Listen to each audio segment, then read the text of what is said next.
ಮಹಿಳೆಯರಿಗೋಸ್ಕರ ಹಲವು ಕಾರ್ಯಕ್ರಮಗಳನ್ನು ಗ್ಯಾರಂಟಿ ಯೋಜನೆಗಳಲ್ಲಿ ತಂದಿರುವಂಥ ಕಾಂಗ್ರೆಸ್ ಸರ್ಕಾರ ಮತ್ತು ಆ ಗ್ಯಾರಂಟಿ ಅನುಷ್ಠಾನ ಸಮಿತಿಯ ಅಧ್ಯಕ್ಷರಾಗಿರುವ ಮಾಜಿ ಸಚಿವ ಎಚ್ ಎಂ ರೇವಣ್ಣ ಮಹಿಳಾ ಕಾಂಗ್ರೆಸ್ ಕಾರ್ಯಕರ್ತೆ ಮೇಲೆ ದರ್ಪ ತೋರಿದ್ದಾರೆ ಅನ್ನುವಂಥ ಆರೋಪ ಕೇಳಿಬಂದಿದೆ.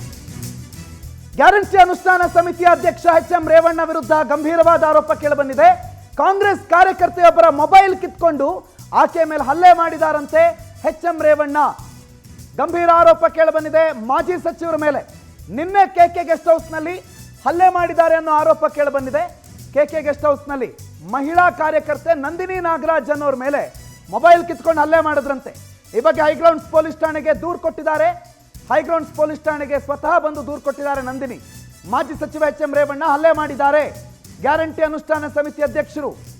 ಬಹಳಷ್ಟು ಚರ್ಚೆಗ್ರಾಸವಾಗಿದೆ ಈಗ ವೈರಲ್ ಆಗಿರುವಂಥ ಒಂದು ವಿಡಿಯೋ. ಕೇವಲ ಒಂದು ಕಂಪ್ಲೇಂಟ್ ಮಾತ್ರ ಅಲ್ಲ, ಇದಕ್ಕೆ ಪೂರಕವಾದ ಒಂದು ವಿಡಿಯೋ ಕೂಡ ಈಗ ವೈರಲ್ ಆಗಿದೆ. ಆ ವಿಡಿಯೋ ಏನಿದೆ ನೋಡಿ.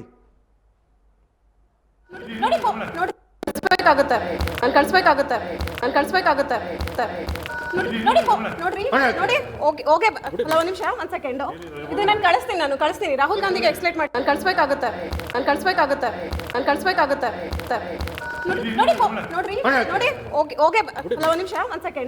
ಇದು ನಾನು ಕಳಿಸ್ತೀನಿ ರಾಹುಲ್ ಗಾಂಧಿಗೆ ಎಕ್ಸ್ಪ್ಲೇನ್ ಮಾಡಿ ನಾನು ಕಳಿಸ್ಬೇಕಾಗುತ್ತೆ. ನೋಡ್ರಿ ಸಾಹೇಬ್ರು ದರ್ಪ. ಇದು ಆರೋಪ ಮಾತ್ರ ಅಲ್ಲ, ಅದು ಎಚ್ ಎಂ ರೇವಣ್ಣ ಸಾಹೇಬರು ವಿಡಿಯೋದಲ್ಲಿ ಭಾಳ ಕ್ಲೀನಾಗಿ ಕಾಣಿಸ್ತಾ ಇದೆ. ಅವರನ್ನು ಡೈರೆಕ್ಟಾಗಿ ನೋಡಿದವ್ರು ಯಾರನ್ನೇ ಕರ್ಕೊಂಬಂದು ನಿಲ್ಲಿಸಿದ್ರು. ಇದು ಯಾರು ಕೇಳಿದ್ರೆ ಎಚ್ ಎಂ ರೇವಣ್ಣ ಮಾಜಿ ಸಚಿವರು. ಇವರು ಅನುಷ್ಠಾನ ಸಮಿತಿ ಗ್ಯಾರಂಟಿ ಅನುಷ್ಠಾನ ಸಮಿತಿ ಅಧ್ಯಕ್ಷರು ಅಂತ ಒಪ್ಕೋತಾರೆ.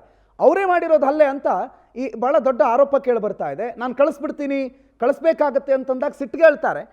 ಆಮೇಲೆ ಮೊಬೈಲ್ ಕಿತ್ಕೊಂಡ್ರು ನನ್ನ ಮೇಲೆ ಹಲ್ಲೆ ಆಗಿದೆ ಅನ್ನುವಂಥ ಆರೋಪ ಕೇಳಿ ಬಂದಿದೆ. ರೂಪೇಶ್ ಈ ಬಗ್ಗೆ ಮಾಹಿತಿ ಕೊಡ್ತಾರೆ. ನೇರ ಸಂಪರ್ಕದಲ್ಲಿ ಜಾಯ್ನ್ ಆಗಿದ್ದಾರೆ. ರೂಪೇಶ್, ಏನಿದೆ ಆರೋಪ? ಯಾರು ಈ ಮಹಿಳೆ? ಏನು ಈ ದೂರಿನಲ್ಲಿರುವಂಥ ಬಹಳ ವಿಚಾರಗಳು?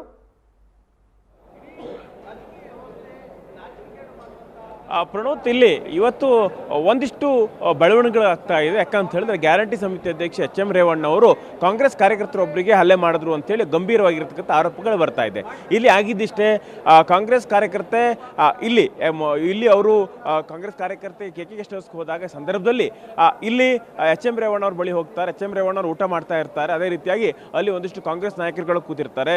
ಈ ಸಂದರ್ಭದಲ್ಲಿ ಇದು ಮಹಿಳೆ ಹೇಳ್ತಕ್ಕಂಥ ವರ್ಷನ್. ಹೀಗಾಗಿ ಆ ಸಂದರ್ಭದಲ್ಲಿ ನೇರವಾಗಿ ಆಕೆ ಎಚ್ ಎಂ ರೇವಣ್ಣವ್ರ ಬಳಿ ಹೋದಾಗ ಇಲ್ಲಿ ಆಕೆ ಹೊಡೆದಾಗ ಸಂಬಂಧಪಟ್ಟ ದೂರ ಹೋಗು ಅಂತ ಹೇಳ್ತಾರೆ. ಅದಾದ ಬಳಿಕವಾಗಿ ಇಲ್ಲಿ ಬರಬಾರ್ದು ಅಂತೇಳಿ ಹೇಳ್ತಾರೆ. ಆದರೆ ನಾನು AICC ಸಂಬಂಧಪಟ್ಟಂತೆ ಪ್ರೊಫೆಷನಲ್ ಹುದ್ದೆಯಲ್ಲಿದ್ದೇನೆ, ಹೀಗಾಗಿ ನನ್ನ ಒಳಗೆ ಬರಬೇಡ ಅಂತ ಈ ಸಂದರ್ಭದಲ್ಲಿ ಪ್ರಶ್ನೆ ಮಾಡಿದಾಗ ಎಚ್ ಎಂ ರೇವಣ್ಣ ಅವರು ಆ ಮಹಿಳೆ ಮೇಲೆ ಹಲ್ಲೆ ಮಾಡ್ಲಿಕ್ಕೆ ಬಂದರು ಅಂತೇಳಿ ಹೇಳಲಾಗ್ತಾ ಇದೆ. ಅದೇ ರೀತಿಯಾಗಿ ಇಲ್ಲಿ ದೂರಿನ ಪರಿವಾರವಾಗಿ ಸಮಗ್ರವಾಗಿ ದೂರನ್ನು ಕೊಟ್ಟಾಗಿದೆ. ಹೈಗ್ರೌಂಡ್ ಪೊಲೀಸ್ ಠಾಣೆಯಲ್ಲಿ ಈ ದೂರನ್ನು ದಾಖಲು ಮಾಡಲಾಗಿದೆ. ಈ ದೂರಿನ ಅನ್ವಯ ಈಗ ಪೊಲೀಸ್ನವರು NCR ಅನ್ನು ಕೂಡ ದಾಖಲಿಸಿಕೊಂಡಿದ್ದಾರೆ. ಇಲ್ಲಿ ನನ್ನ ಮೇಲೆ ಎಚ್ ಎಂ ರೇವಣ್ಣ ಅವರು ಹಲ್ಲೆ ಮಾಡಿದ್ರು. ಅದೇ ರೀತಿ ಕೇವಲ ಹಲ್ಲೆ ಅಂತಲ್ಲ, ಜಾತಿ ನಿಂದನೆಯನ್ನು ಕೂಡ ಮಾಡಿದ್ರು.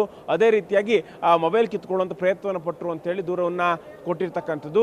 ಹೀಗಾಗಿ ಇದು FIR ದಾಖಲಾಗಿಲ್ಲ, NCR ದಾಖಲಾಗಿದೆ. ಈಗ ಎಚ್ ಎಂ ರೇವಣ್ಣ ಅವರು ಕರೆಸಿ ಪೊಲೀಸ್ನವರು ಏನು ಸತ್ಯಾಸತ್ಯತೆ ಇದೆ. ಓಕೆ ರೂಪೇಶ್, ಮಾತಾಡಿಸ್ತೀನಿ ನಿಮ್ಮನ್ನ. ಮತ್ತೊಂದು ಅಪ್ಡೇಟ್ ಇದೆ. ಎಚ್ ಎಂ ರೇವಣ್ಣ ಮಹಿಳೆಯರ ಜೊತೆಗೆ ಬಹಳ ಕೋಪದಿಂದ ನಡೆದುಕೊಳ್ತಾರೆ. ಇಂಥವರು ರಾಜಕಾರಣಿ ಆಗೋದಕ್ಕೆ ನಾಲಾಯಕ್ ಅಂತ ಎಚ್ ಎಂ ರೇವಣ್ಣ ವಿರುದ್ಧ ಕೈ ಕಾರ್ಯಕರ್ತೆ ನಂದಿನಿ ಆಕ್ರೋಶ ವ್ಯಕ್ತಪಡಿಸಿದ್ದಾರೆ. ಯಾರ ಮೇಲೆ ಹಲ್ಲೆ ಆಗಿದೆ ಅನ್ನೋ ಆರೋಪ ಇದೆ. ಯಾರು ಹೋಗಿ ಹೈಗ್ರೌಂಡ್ಸ್ ಠಾಣೆಯಲ್ಲಿ ಕೇಸ್ ಕೊಟ್ಟಿದ್ದಾರೆ ಅವರೇ ಹೇಳ್ತಾರೆ, ಎಚ್ ಎಂ ರೇವಣ್ಣ ಮಹಿಳೆಯರ ಜೊತೆ ವರ್ತನೆ ಮಾಡೋದು ಸರಿಯಲ್ಲ, ಅವರು ರಾಜಕಾರಣಿ ಆಗೋದಕ್ಕೆ ಲಾಯಕ್ಕಿಲ್ಲ.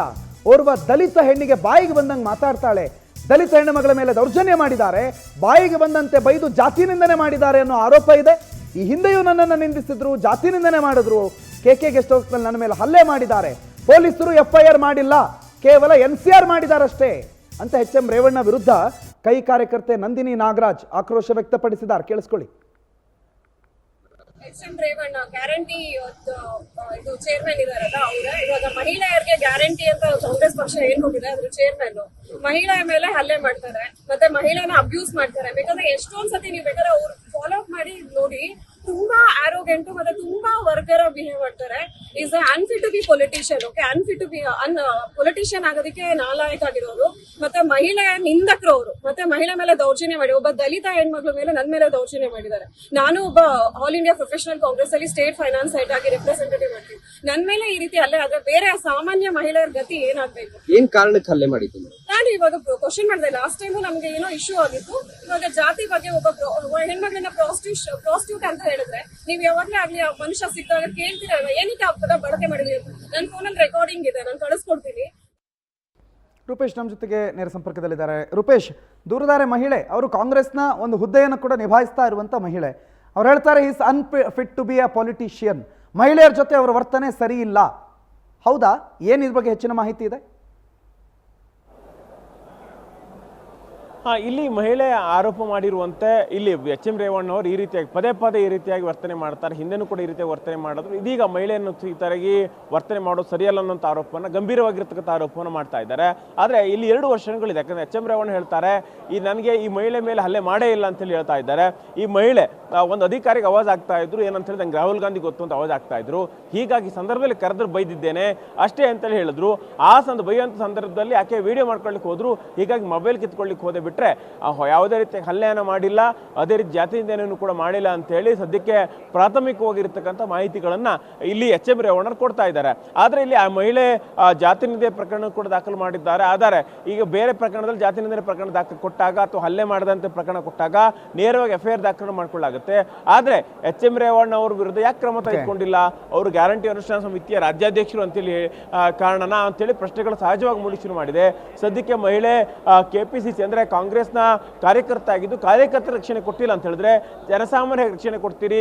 ಕಾಂಗ್ರೆಸ್ ಕಾರ್ಯಕರ್ತ ಕೊಟ್ಟಂತ ದೂರನ್ನು ಕೂಡ ದಾಖಲಿಸಿಕೊಳ್ಳಿಲ್ಲ, ಕೇವಲ NCR ಮಾಡ್ಕೊಂಡಿದೆ ಅಂತ ಹೇಳಿದ್ರೆ ಇಲ್ಲಿ ಎಷ್ಟು ಮಟ್ಟಿಗೆ ನ್ಯಾಯ ಕೊಡ್ಲಿಕ್ಕೆ ಆಗುತ್ತೆ ನಿಮ್ಮ ಅಂತ ಹೇಳಿ ಪ್ರಶ್ನೆಯನ್ನ ಕೇಳ್ತಾ ಇದ್ದಾರೆ ಈಗ Pranoth. Right, thank you Rupesh ಮಾಹಿತಿಗೆ. ನೋಡಿ ನೋಡಿ ಓಕೆ